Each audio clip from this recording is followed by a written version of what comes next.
Roma, Palermo, Lampedusa, giornate intense, movimentate, ma soprattutto piene di grazia per l'Arcivescovo di Agrigento, Monsignor Francesco Montenegro.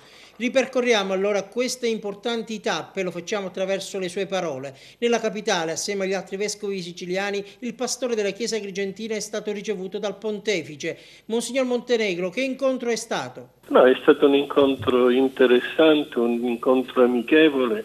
Ha voluto sapere un po' da parte di ciascuno notizie sulle nostre diocesi, poi mi sono soffermato sul problema di Lampedusa, dell'immigrazione, come su altri problemi che interessano la nostra diocesi, e lui ha ascoltato con molta attenzione e molta partecipazione. E sempre a Roma, Monsignor Montenegro, al termine dell'Assemblea Generale della CEI, è stato eletto Presidente della Commissione Episcopale per le Migrazioni della Fondazione Migrantes, un significativo riconoscimento per il suo impegno profuso sul fenomeno dell'immigrazione che dalle nostre parti è di casa. E non a caso, oggi domenica, lui si trova nelle Pelagge, anche in queste nuove vesti. Ho avuto la fortuna di pranzare col Papa e quindi di poter parlare con un po' più di calma ancora di questi problemi, ancora dei problemi della nostra terra. Un riconoscimento è un servizio che come Vescovo di Agrigento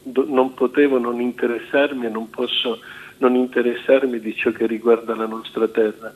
Mi è stato chiesto di ampliare questa attenzione, spero di riuscirci e di farlo nel modo migliore. D'altra parte interessarci dei poveri, degli ultimi, credo che sia un dovere cristiano e umano.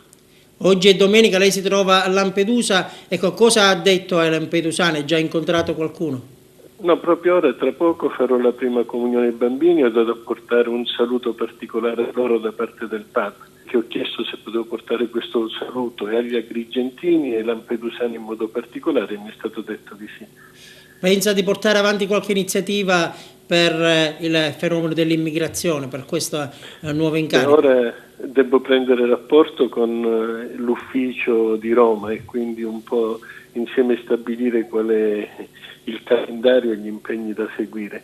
Chiudiamo questa telefonata ringraziandolo ovviamente con un cenno sulla giornata straordinaria di ieri della beatificazione di Don Pino Puglisi. Che giornata è stata? È stato un momento di gioia e di grazia, il vedere come tanta gente si è raccolta attorno all'altare, proprio perché un uomo semplice che ha saputo vivere la sua missione di sacerdote con niente di straordinario, ma con un cuore aperto. Il prossimo martire vittima della mafia potrebbe essere Livatino? Ma ce lo auguriamo, il processo sta andando avanti, si stanno interrogando i testimoni. È la nostra terra che diciamo che produce tanta violenza e tanto male, produce anche di straordinario bene e di bellezza.